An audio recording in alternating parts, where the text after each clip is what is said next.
I crouched by the entrance of the shabby building, the heat causing my shirt to stick to my back.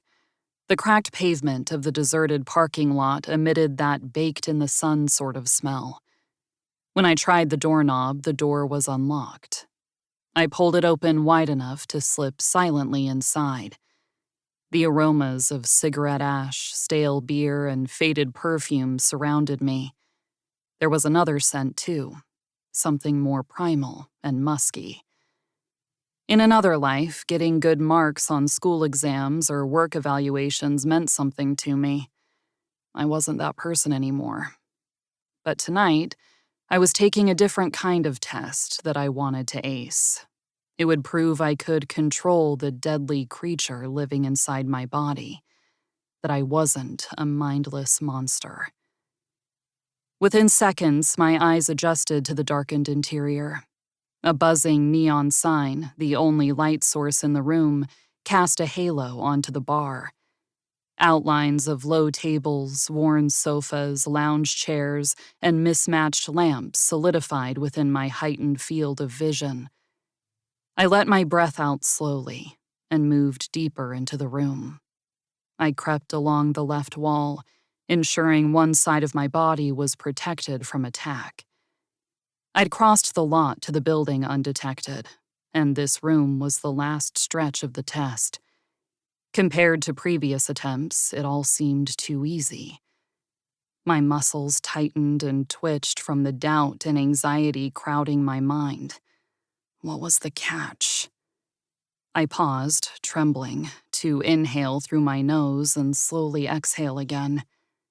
My goal, the glass bottle, was so close. It sat atop the bar just 10 feet away, bathed in the neon orange glow. Capturing the bottle meant my hard work had been worth the repeated failures, the injuries, the tears and frustration. I'd have to cross the room, leaving my body exposed on all sides.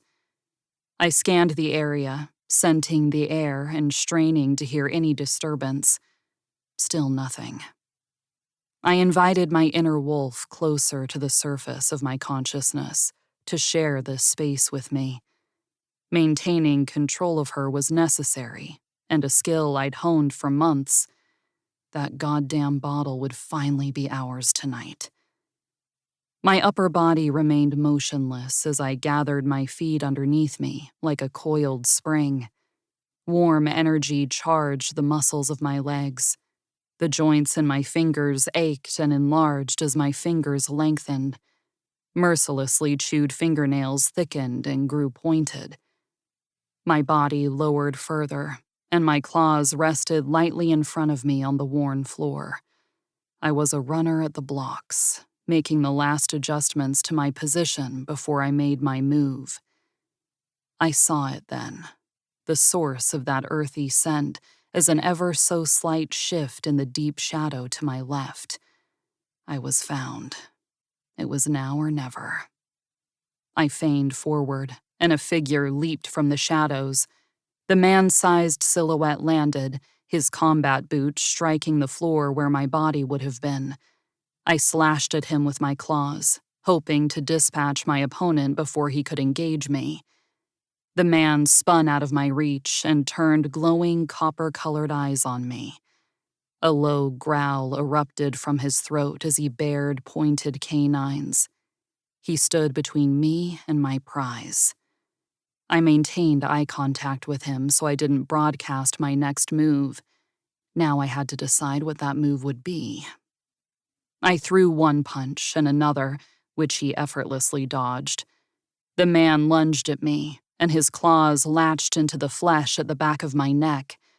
My teeth clenched as he yanked my body toward his own. Clasping his wrists, I raised my knee and leveraged the forward momentum to strike the area right above his knee. He yelped in pain, released me, and pivoted out of my reach again. I rushed toward the bar. My claws grazed the bottle before I was seized from behind, lifted off my feet, and hauled away from the counter. The attack drove a wedge of terror through me, and the beast inside me responded,